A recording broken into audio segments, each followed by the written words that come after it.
Me llamo Daniel, tengo 28 años. Durante mucho tiempo, creí que el matrimonio era como el cemento, si lo mezclabas bien y le dabas tiempo para fraguar, nada podría romperlo. Estoy casado con Laura desde hace 7 años. 7 largos años en los que, genuinamente, creía que éramos a prueba de todo. Habíamos sobrevivido a tantas cosas juntos.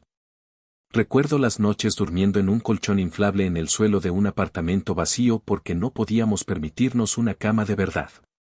Recuerdo las semanas comiendo sopa instantánea, contando las monedas para la lavandería. Tuvimos discusiones que duraron hasta el amanecer, pero siempre terminaban con un abrazo, con la sensación de que éramos nosotros contra el mundo. Una noche, al principio, olvidé por completo nuestro aniversario. Estaba haciendo turnos dobles en un almacén, tratando de ahorrar para el depósito de nuestra primera casa. Cuando llegué a las 2 de la mañana, encontré a Laura dormida en el sofá. Me sentí como la peor basura del mundo. Pero ella se despertó, me vio la cara de pánico y, en lugar de gritar, me abrazó. Somos un equipo, Daniel, susurró. Nunca lo olvides. Esas palabras. Somos un equipo, se convirtieron en mi cimiento. Laura era increíble. O, al menos, lo fue. Tenía una lengua afilada, era apasionada, del tipo de persona que ilumina una habitación solo con entrar. Tenía opiniones sobre todo y no temía expresarlas. Yo, por otro lado, siempre fui el tipo tranquilo. Estable. Predecible. Ella solía llamarme Roca. Decía que yo la mantenía con los pies en la tierra cuando su cabeza estaba en las nubes. Durante años, usé esa descripción como una medalla de honor. No me di cuenta de que roca también significaba ser algo en lo que te apoyas, algo que das por sentado. Algo fácil de ignorar. Aquí está lo que nadie te dice sobre el matrimonio: a veces, la persona que más amas comienza a tratarte como ruido de fondo. No pasa de golpe, con una traición dramática o una pelea explosiva. No, es mucho más lento. Pasa como el agua filtrándose en las grietas de un cimiento, congelándose y expandiéndose, milímetro a milímetro, hasta que todo comienza a desmoronarse. Empezó con su mirada perdida en medio de mis conversaciones. Yo le contaba algo sobre mi día, y ella asentía, pero sus ojos estaban fijos en la televisión o en su teléfono. Luego vinieron los suspiros.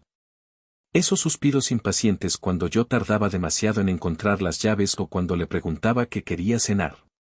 Las pequeñas atenciones que yo siempre tenía: prepararle el café por la mañana, arreglar la llave que goteaba, asegurarme de que su coche tuviera gasolina, pasaron de ser apreciadas a ser esperadas, y finalmente, a ser invisibles. Me convencía a mí mismo de que solo estaba estresada por su trabajo. Los matrimonios tienen fases, me decía. Este invierno emocional pasaría. Pero el invierno se prolongó. Recuerdo cómo solía tocar mi hombro al pasar junto a mí en el pasillo. Un gesto pequeño, pero que significaba: estoy aquí, te veo. Un día, simplemente, dejó de hacerlo. Empezó a rodearme, como si yo fuera un mueble más en la casa. En las noches de películas, cuando yo extendía la mano para tomar la suya, ella la retiraba sutilmente después de unos segundos, como si mi contacto la sofocara. Empezamos a dormir en lados opuestos de nuestra cama king size, separados por un muro invisible de resentimiento no expresado. Intenté de todo. De verdad que lo intenté. Cariño, ¿quieres que salgamos a cenar a ese lugar italiano que te gusta?, sugería yo los viernes. Estoy muy cansada, Daniel. Tal vez el próximo fin de semana, decía ella, sin levantar la vista de su laptop. Ese próximo fin de semana nunca llegaba. ¿Y si damos un paseo? Solo para hablar, intentaba yo los domingos. Tengo que preparar la semana. Hay mucho trabajo. Las bromas internas que compartíamos murieron. Las miradas cómplices en medio de una multitud se extinguieron. Ella le sonreía más a la pantalla de su celular que a mí. Y lo peor no eran las peleas. Lo peor fue cuando dejaron de existir. La gente piensa que los gritos significan que una relación está en crisis. Están equivocados. Es el silencio lo que realmente mata. Nos convertimos en fantasmas rondando la casa que habíamos construido juntos. El mismo lugar donde una vez bailamos descalzos en la cocina a medianoche. Empecé a sentirme no como un esposo, sino como un compañero de piso. Un administrador de la propiedad. El tipo que se aseguraba de que las facturas estuvieran pagadas, de que hubiera comida en el refrigerador y, por supuesto, el tipo que sacaba la basura. Siempre yo. Para entender por qué aguanté tanto, tienen que entender mi relación con su familia. Especialmente con su padre, el señor Morales. Yo no solo soy programador. De hecho, tengo un título en finanzas y contabilidad. Elegí la programación porque era un trabajo estable, con buenos ingresos, y me permitía estar en casa, apoyar a Laura en sus propios proyectos. Pero para el señor Morales, un hombre hecho a sí mismo, dueño de una pequeña constructora, yo era una decepción. Lo recuerdo vívidamente. Nuestra primera cena familiar formal, en un restaurante caro que él eligió. Así que, Daniel, dijo, masticando un filete que costaba más que mi alquiler de esa época. ¿A qué te dedicas? Soy programador, señor. Desarrollador de software. Él resopló. Literalmente, resopló. Ah, un técnico, dijo, con una sonrisa condescendiente. Bueno, supongo que alguien tiene que arreglar las computadoras. Sentí la sangre subir a mi cara. Sentí la mirada de Laura, una mezcla de vergüenza y disculpa. Desde ese día, me obsesioné. Me obsesioné con ganarme el respeto de ese hombre. Empecé, poco a poco, a ayudarlo. Primero fue su declaración de impuestos personal. Luego, la contabilidad de su negocio. Joder, Daniel, eres bueno en esto, dijo una vez, sorprendido. Ese pequeño elogio fue como una droga para mí. Pronto, estaba manejando toda la contabilidad de Construcciones Morales. Gratis. Lo hacía por las noches, después de mi propio trabajo.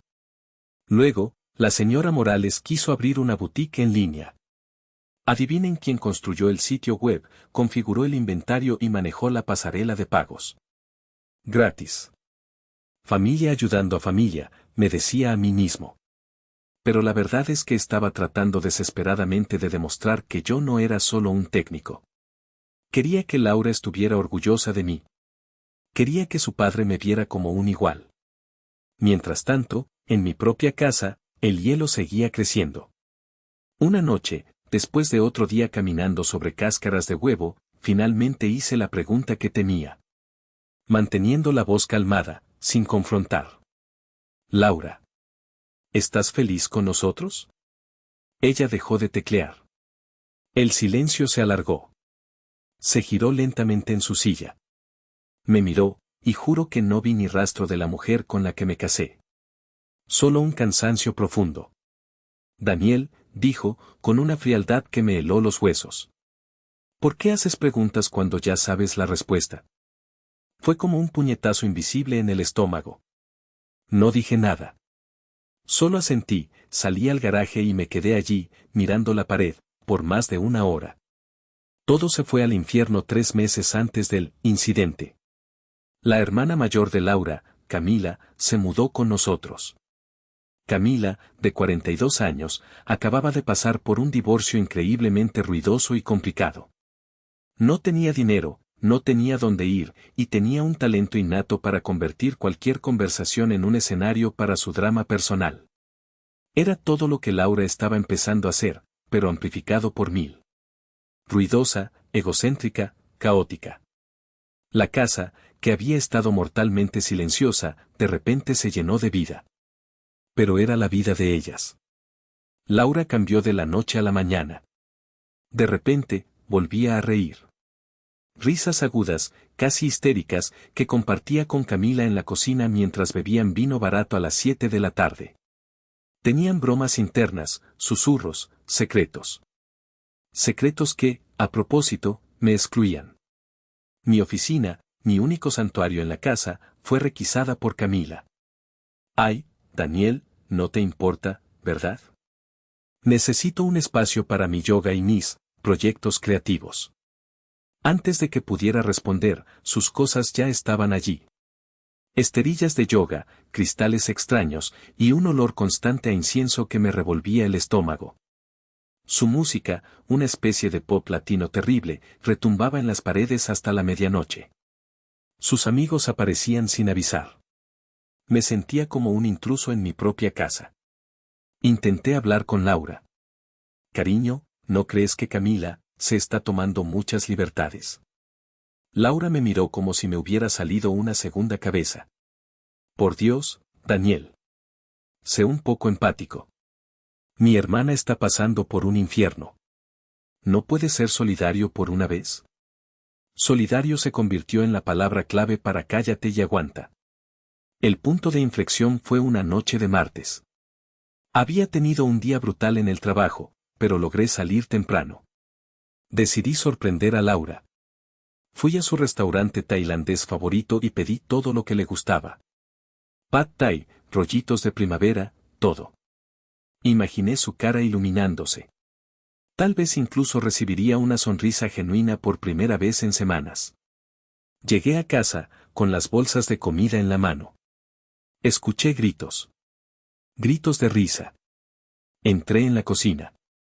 Allí estaban las dos, cubiertas de harina y glaseado.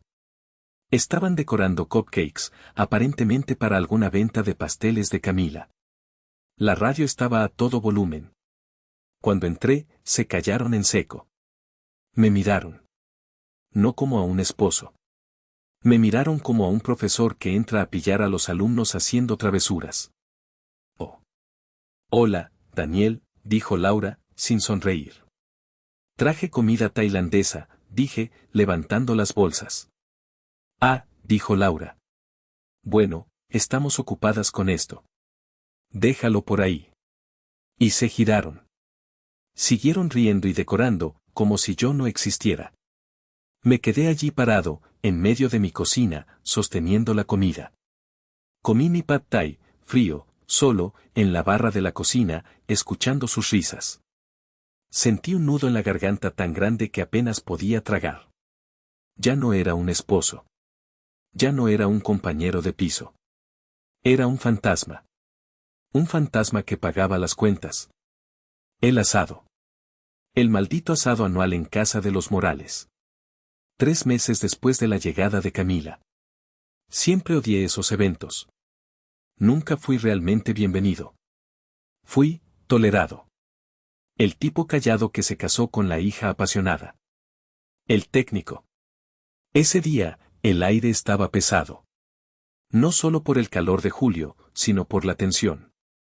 Llegamos tarde porque Camila no encontraba sus sandalias de la suerte. Laura me echó la culpa a mí, por supuesto, por apurarla. Llegamos y el patio trasero ya estaba lleno. Primos, tíos, amigos de la familia. El señor Morales estaba en la parrilla, con su delantal de jefe de la carne, lanzando miradas severas a las hamburguesas como si le debieran dinero. Intenté integrarme. Tomé una cerveza del enfriador. Hola, señor Morales. Huele increíble, dije. Él solo gruñó. Ni siquiera me miró. Intenté hablar con un primo de Laura sobre fútbol.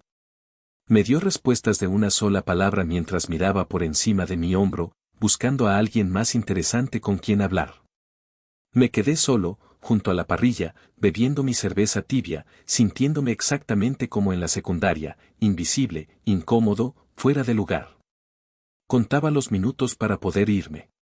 Fue entonces cuando Camila me vio. Estaba sentada en una mesa de picnic, con un vaso de plástico lleno de lo que probablemente era vino tinto barato. Ya estaba borracha. Eran las 2 de la tarde. «Oh, oye, Daniel», gritó, arrastrando las palabras. Su voz era como tiza en una pizarra. Todo el patio se quedó en silencio. Docenas de pares de ojos se giraron hacia mí. «Ven aquí, cuñadito. Siéntate con nosotros». Me revolví el estómago. Sabía que esto era una trampa. Pero, ¿qué podía hacer? ¿Huir? Caminé hacia la mesa, forzando una sonrisa. «Hola, Camila». «Ay, Daniel». «Relájate», dijo en voz alta. «No parezcas un fantasma en tu propia fiesta». Te prometo que nadie te va a morder. Algunos rieron nerviosamente. Me senté en el borde del banco, sintiéndome como un animal en un zoológico. Así que, dijo, inclinándose hacia mí. Su aliento olía a vino agrio y algo dulce. Dime una cosa, Danielito. Odiaba cuando me llamaba así. ¿Qué pasa, Camila? Ella sonrió, una sonrisa amplia y maliciosa. Miró a su alrededor, asegurándose de tener la atención de todos. Y la tenía. Oye, Daniel, ¿sigues siendo la sombra de mi hermana? La pregunta quedó flotando en el aire caliente y espeso, cargado de humo de carbón. Y entonces, estallaron las risas. No fueron risas incómodas. Fueron risas genuinas, crueles. Los primos de Laura, sus tíos, incluso algunos amigos de la familia que yo conocía desde hacía 7 años. Se estaban riendo de mí. Alguien gritó desde el otro lado del patio, es su sombra y su billetera. Más risas. Más fuertes. Sentí que la sangre me subía a la cara. Mi cuerpo estaba ardiendo. Era una humillación pura, desnuda y pública. Mi primer instinto fue buscar a Laura. Nuestras miradas se cruzaron. Estaba sentada en una silla de jardín, sosteniendo una copa de vino blanco. La miré. Desesperadamente.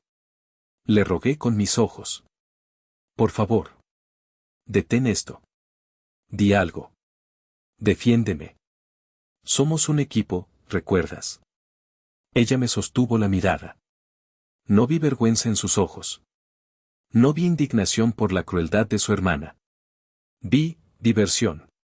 Juro por Dios que vi una pequeña sonrisa de lado aparecer en sus labios. Como si este fuera exactamente el tipo de entretenimiento que esperaba. Como si estuviera viendo su programa de comedia favorito. El mundo pareció ralentizarse. El sonido de las risas se convirtió en un zumbido distante. Entonces, Laura habló. Su voz fue clara. Cortante. Atravesó el patio como un cuchillo. ¡Ay, Camila! No seas mala. Hubo una pausa. Un momento de alivio falso. Pensé, Dios mío, me va a defender. Pero entonces continuó. Él fue mi mayor error. El aire fue succionado del patio. Las risas se detuvieron, conteniendo el aliento. Pero al menos saca la basura. La explosión. Fue ensordecedor. La gente literalmente se doblaba de la risa. Se golpeaban las rodillas. Vi a un tío de Laura secándose las lágrimas. Vi al señor Morales, mi suegro, el hombre al que traté de impresionar durante 7 años, riéndose detrás de la parrilla, golpeando su espátula contra el metal. Fue en ese segundo que algo dentro de mí se rompió. O, mejor dicho, algo se curó. Toda la niebla de confusión, de duda, de tal vez soy yo, tal vez estoy exagerando, desapareció. El calor de la vergüenza se fue, reemplazado por un frío absoluto. Una claridad cristalina. Ya no estaba herido. Ya no estaba enojado. Estaba libre. Lentamente, muy lentamente, bajé mi plato de hot dog a la mesa de picnic. El movimiento fue tan deliberado que las risas comenzaron a apagarse, una por una, mientras la gente me miraba. Silencio. Levanté la cabeza. Miré directamente a Laura. Sus ojos seguían brillando de diversión. Luego miré a Camila, que tenía una sonrisa de triunfo absoluto. Luego miré al señor Morales, que limpiaba su espátula. Mensaje recibido, dije. Mi voz no fue fuerte. Fue tranquila. Fue muerta. Pero en el silencio repentino, sonó como un disparo. Vi la sonrisa de Laura congelarse. Vi la confusión cruzar la cara de Camila. Me di la vuelta. Y empecé a caminar hacia la reja lateral del patio. Cada paso era deliberado.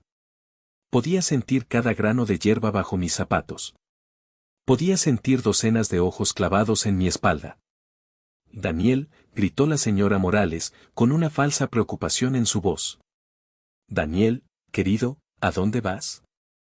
Todavía no hemos cortado el pastel. Me detuve con la mano en el pestillo de la reja. Me giré por última vez. La miré. Gracias por la hospitalidad, señora Morales, dije. Disfruten del resto de la tarde. Abrí la reja. Salí. Y la cerré suavemente detrás de mí. No la golpeé. La cerré. Clic. Dejé atrás el silencio incómodo, el olor a carne quemada y el sonido de 7 años de mi vida convirtiéndose en cenizas. Caminé las 6 cuadras hasta donde había estacionado mi auto. No corrí. Caminé. Con cada paso, sentía que me quitaba un peso de encima. Mi mayor error. Al menos saca la basura. El mensaje había sido recibido. Alto y claro. Yo no era familia. Ni siquiera era un amigo. Era la broma. El saco de boxeo. El basurero. Llegué a mi auto y me senté adentro por un minuto. El interior estaba hirviendo por el sol, pero yo tenía frío.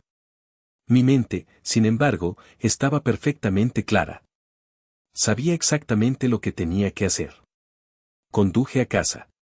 La casa estaba vacía, silenciosa. Sabía que se quedarían en la fiesta de sus padres durante horas, probablemente reviviendo el momento hilarante de mi humillación una y otra vez. Bien. Me di una ducha fría. Me vestí con ropa limpia. Y entonces, me puse a trabajar. No iba a huir como un cobarde. Iba a desaparecer como un profesional. Eran las 4:30 de la mañana. Me había pasado toda la noche preparándome. Me moví por la casa como un fantasma. 2 maletas grandes. Solo lo esencial, ropa para todas las estaciones, mi laptop personal, mi disco duro externo, documentos importantes, pasaporte, acta de nacimiento, y, lo más importante, los $10,000 en efectivo que había estado ahorrando silenciosamente en una cuenta separada a mi nombre durante los últimos 2 años. ¿Por qué? No lo sé. Instinto. Supongo que una parte de mí siempre supo que necesitaría una salida de emergencia. Dejé todo lo demás. Los muebles que compramos juntos. Las fotos. Los regalos. Todo eso era de Daniel el fantasma. Yo ya no era él. Bajé a la cocina. Sobre la impecable barra de granito, dejé 2 cosas. Primero, un sobre grande de Manila. Adentro estaban los papeles de divorcio.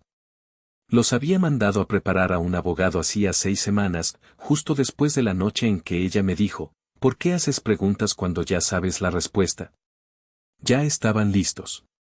Solo necesitaban mi firma, y la de ella.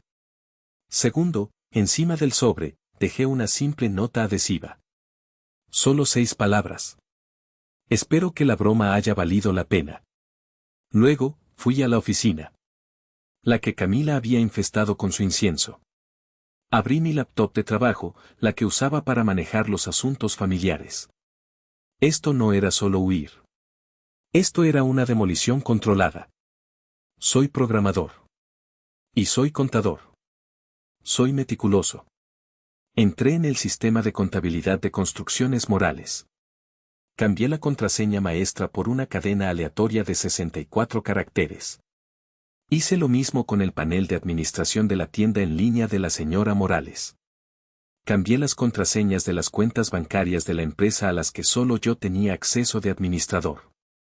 Hice copias de seguridad de todo en mi disco duro, como evidencia, por si acaso, y luego borré todos los archivos locales de esa computadora. Revoqué mis propios accesos. Corté todos los hilos. No fue por malicia. Fue precisión. Estaba limpiando mi desorden. Estaba sacando la basura por última vez. A las 5:15 de la mañana, salí al garaje. Metí mis maletas en el maletero de mi auto. Encendí el motor. Abrí la puerta del garaje por última vez. Mientras retrocedía, miré la casa. La casa por la que había trabajado turnos dobles. No sentí nada. Ni tristeza, ni rabia. Solo, alivio. Conduje hacia el este, hacia las montañas, siguiendo caminos secundarios que había memorizado durante noches de insomnio. Hacia la nada. Mi destino era una cabaña que había encontrado en línea hacía un mes. La había alquilado por 3 meses usando un nombre falso y tarjetas de débito prepagadas. El dueño, un tipo llamado señor Benítez, era un anciano curtido por el clima que vivía a 1 hora de distancia. El anuncio decía, privacidad garantizada. No se hacen preguntas. Parecía el destino.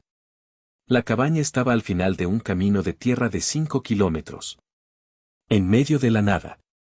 Rodeada de pinos altos y un silencio absoluto. Sin vecinos.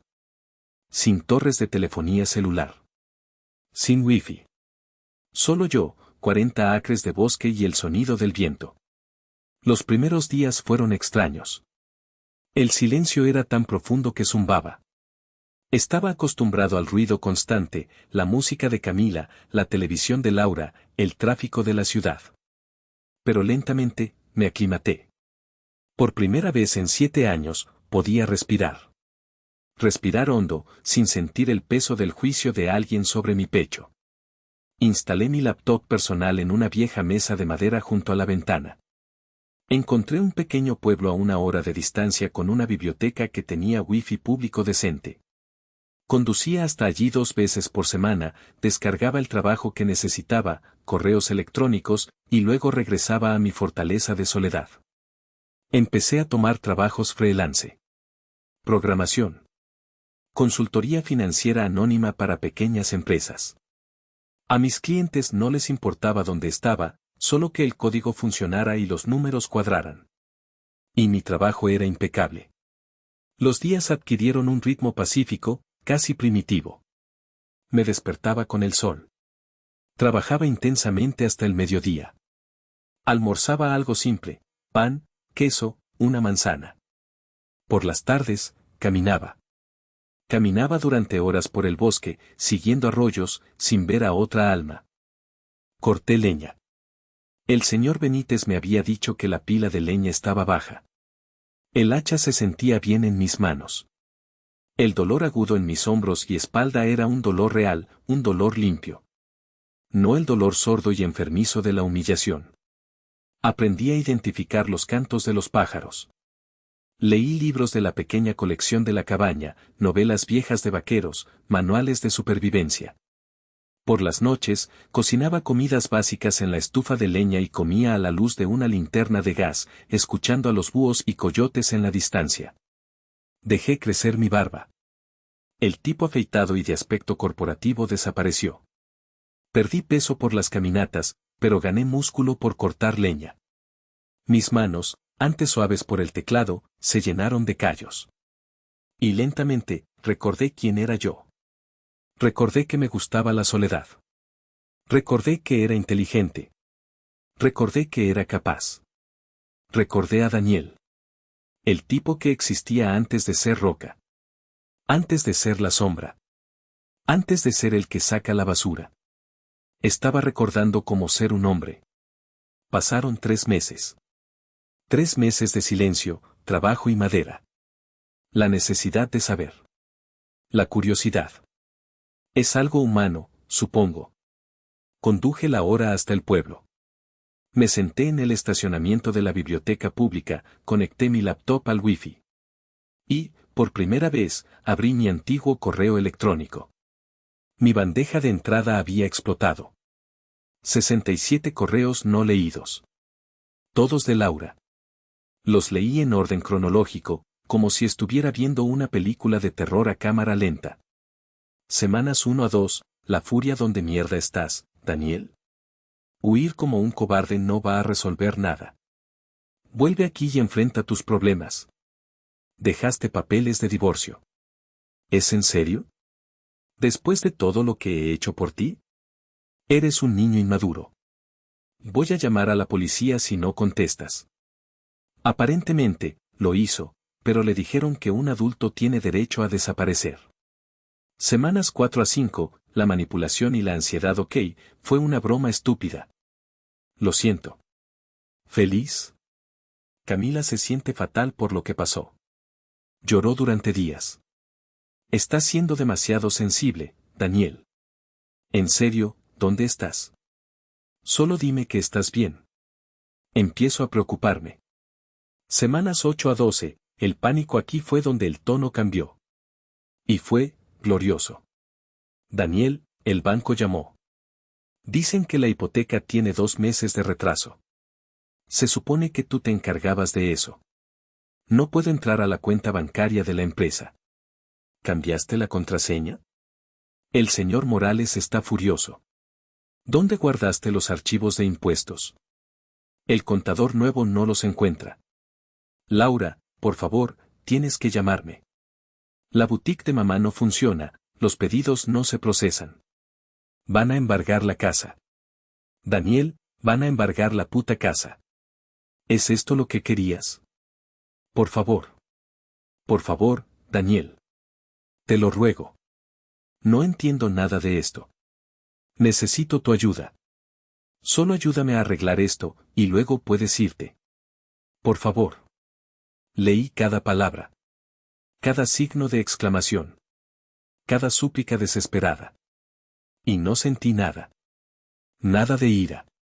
Nada de tristeza. Solo una calma fría. Una sensación de justicia. Cerré la laptop.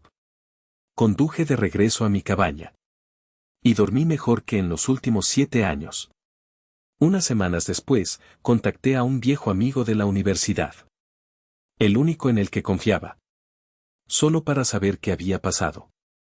Las noticias fueron devastadoras. Para ellos. Laura había perdido la casa. La ejecución hipotecaria se completó. Tuvo que vender su coche para pagar algunas deudas y se mudó a un pequeño apartamento de una habitación al otro lado de la ciudad. Camila, por supuesto, había sido expulsada por Laura en el momento en que el dinero dejó de fluir. Aparentemente, su solidaridad no cubría la bancarrota. Pero aquí está la verdadera patada. La razón del colapso total. Yo. El contador fantasma. Como les dije, yo manejaba todo. Y lo había hecho por amor. Por un deseo estúpido de respeto. Construcciones morales. Yo no solo llevaba la contabilidad. Yo era el director financiero no oficial. Yo negociaba con los proveedores, optimizaba los márgenes, preparaba las licitaciones y manejaba la nómina. Y lo más importante, preparaba los impuestos. Hacía que un negocio apenas rentable pareciera sólido como una roca. La boutique de la señora Morales. Yo construí ese sitio web desde cero. Manejé el SEO. Integré el inventario. Automaticé los pedidos. Ella solo se dedicaba a elegir ropa bonita y publicar en Instagram. Yo era el motor silencioso que mantenía en funcionamiento a toda esa familia disfuncional. Yo era el técnico que se aseguraba de que sus vidas de clase media alta siguieran funcionando sin problemas. Y cuando el técnico se fue, toda la maquinaria se detuvo. Mi amigo me dijo que el señor Morales estaba perdiendo la cabeza. Que gritaba constantemente que yo lo había saboteado. La verdad es que no saboteé nada. Simplemente, dejé de trabajar gratis. Dejé de ser su mula de carga. Dejé de ser el error que convenientemente sabía cómo salvarles miles de dólares en impuestos cada año. Dejé de sacar su basura financiera. Y ahora, se estaban ahogando en ella. El verdadero alcance del desastre tardó meses en revelarse. Mi amigo me mantenía actualizado, fascinado por el drama. El señor Morales, en un ataque de pánico, contrató a un contable profesional muy caro.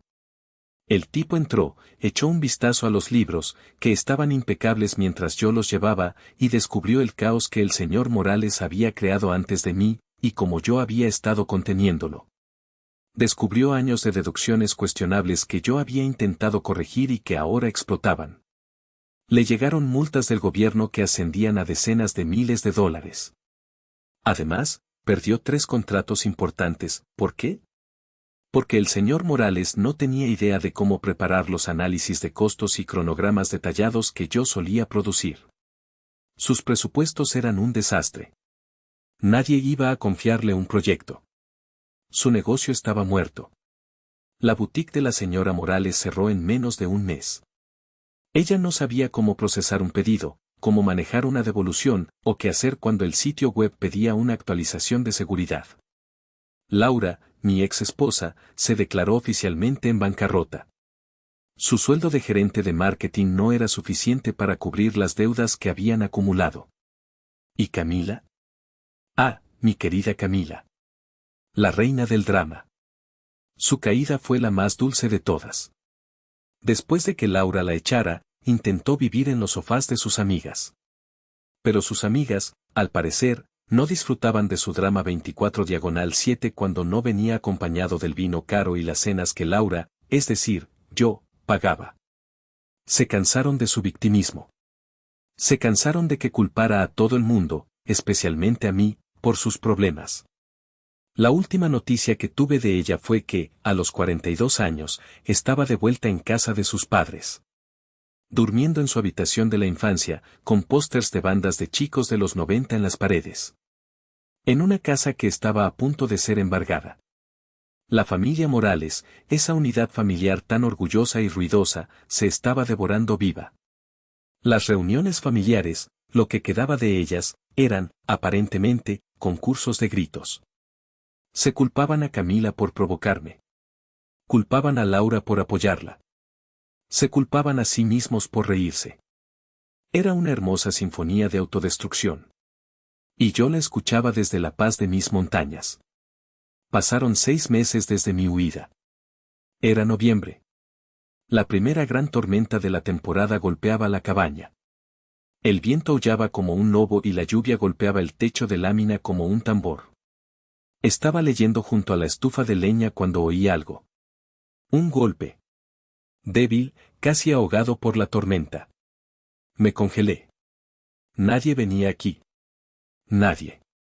Me levanté, cogí el atizador de la chimenea. Fui a la puerta. ¿Quién es?, grité. Daniel. Por favor, soy yo. Soy Laura. El corazón me dio un vuelco. No de amor. No de miedo. De puro y absoluto shock. ¿Cómo? ¿Cómo demonios me había encontrado? Este lugar era un fantasma. Alquilado bajo un nombre falso. Pagado con tarjetas prepagadas. No había ningún rastro. ¿Me había seguido desde el pueblo? ¿Había contratado a un investigador privado con el poco dinero que le quedaba? La idea me dio escalofríos. Mostraba un nivel de desesperación que era aterrador. Abrí la puerta. Allí estaba ella. No era la Laura que yo recordaba. La mujer vibrante y crítica había desaparecido. Esta era una versión demacrada. Empapada hasta los huesos, temblando incontrolablemente. Sus ojos estaban hundidos, rodeados de círculos oscuros. Estaba más delgada, peligrosamente delgada. En su mano temblorosa, agarraba una carpeta de manila empapada. Daniel, susurró, sus dientes castañeteando. No dije nada. Me quedé mirándola, sintiendo el viento helado entrar en la cabaña. Por favor, dijo. Solo 5 minutos. Me hice a un lado. ¿Qué más podía hacer? Entró, goteando agua por todo el suelo de madera. Quítate el abrigo. Siéntate junto al fuego, dije, mi voz sonando extraña en mis propios oídos. Obedeció. Sus movimientos eran lentos, robóticos. Le preparé un café instantáneo, lo más caliente que pude. Sus manos temblaban tanto que apenas podía sostener la taza. Nos sentamos en silencio por un minuto, con el único sonido de la tormenta y el crepitar del fuego. Aquí, dijo finalmente, empujando la carpeta mojada sobre la mesa. Son los papeles del divorcio. Firmados. Asentí. Daniel, empezó, y su voz se rompió. Las lágrimas comenzaron a correr por su cara, mezclándose con la lluvia. Lo siento. Yo la miré. Esperé. No estoy aquí para pedirte que vuelvas, dijo entre sollozos. Sé que eso es imposible. Estoy aquí porque tenía que decírtelo. Tenía que asumir la responsabilidad. Me dejé llevar, susurró. Me dejé llevar por la toxicidad de Camila. Ella me hizo sentir, emocionante de nuevo. Y tú eras tan estable. Tan predecible. Empecé a resentir eso. Empecé a verte como, aburrido. Cuando te fuiste, continuó, mirando el fuego, y todo se vino abajo, empecé a revisar los archivos. Tus archivos. Los que dejaste en la computadora de la casa. Levantó la mirada hacia mí, sus ojos llenos de una agonía que nunca había visto. Vi todo, Daniel. Vi el préstamo estudiantil mío que pagaste en secreto hace 3 años. El que me dijiste que había sido un error del banco. Vi la cuenta de ahorros que tenías. Fondo aniversario 10 años. Estabas ahorrando para un viaje. Vi las cartas de recomendación que escribiste para mí, fingiendo ser mi antiguo jefe, porque sabías que mi orgullo no me dejaría pedírtelo. Estaba llorando abiertamente ahora, mocos y lágrimas corriendo por su cara. Te traté como a un mueble. Te traté como a un cajero automático. Te convertí en mi saco de boxeo emocional para todas mis frustraciones. Y luego, en esa fiesta, dejé que te humillaran. Me uní a ellos. Te llamé, basura. La dejé hablar. Dejé que todo saliera. Cuando finalmente se cayó, agotada, el silencio volvió a llenar la habitación. Tomé un respiro. Laura, dije, y mi voz era tranquila. Acepto tu disculpa. Vi un destello de esperanza en sus ojos. Pero no deshace el daño, continué. No puedes pedir perdón por un asesinato y esperar que la persona vuelva a la vida. No me heriste solo ese día en el asado. Me mostraste, durante meses, quizás años, lo poco que significaba para ti. El asado solo fue, el gran final. Fue la prueba de que todo lo que yo temía era verdad. Ella asintió, las lágrimas cayendo en silencio ahora. Lo sé, susurró. Lo sé. Hablamos durante 2 horas más. Sobre qué salió mal. Sobre cómo cambiamos. Cuando la lluvia amainó y se convirtió en una llovizna, ella se levantó para irse. Sé que probablemente nunca me perdonarás, dijo en la puerta. Pero espero que algún día encuentres a alguien que valore al hombre increíble que eres. Después de que se fue, me quedé en el porche, viendo cómo su auto alquilado, barato, abollado, desaparecía por el camino de tierra. No sentí alegría por su miseria. No sentí odio. No sentí nada más que una profunda y absoluta paz. Se había acabado. 1 año después. Compré la cabaña. Se la compré al señor Benítez cuando decidió retirarse a Arizona. Usé el dinero que había ganado como consultor y una parte de los $10,000 iniciales. Este es mi hogar ahora. Mi barba es permanente. También lo son los callos en mis manos. Empecé a salir con alguien. Su nombre es Elena. Es guardabosques. La conocí en el pueblo, comprando suministros. Es tranquila. Fuerte. Independiente. Un día, estábamos caminando por el bosque, y le conté toda la historia. Ella escuchó en silencio, sin juzgar. Cuando terminé, se detuvo, me miró y dijo, tu silencio no es aburrimiento, Daniel. Es fuerza. Tuviste la fuerza de aguantar, y luego tuviste la fuerza de irte. Hacemos caminatas largas. Cocinamos comidas sencillas. Hablamos. Conversaciones reales, donde ninguno de los dos compite por atención o aprobación. Simplemente, somos. A veces, cuando estoy cortando leña y el aire es frío y limpio, pienso en ese asado. Extrañamente, estoy agradecido con Camila. Su crueldad pública fue la bofetada que necesitaba para despertar de una miseria de 7 años. La familia Morales, sin quererlo, me hizo el mayor favor de mi vida. Me mostraron que yo valía mucho más que ser su sombra. Me mostraron que valía más que ser el tipo que saca la basura. Aprendí mi lección. Nunca más confundiría ser útil con ser valorado. Nunca más pondría mi autoestima en manos de personas que solo me veían como una herramienta. La mejor venganza, dicen, es vivir bien. Y joder, finalmente, estoy viviendo muy bien. Laura lo perdió todo y su arrepentimiento parecía genuino. Sé que hice lo correcto al irme, y mi vida con Elena es todo lo que siempre quise.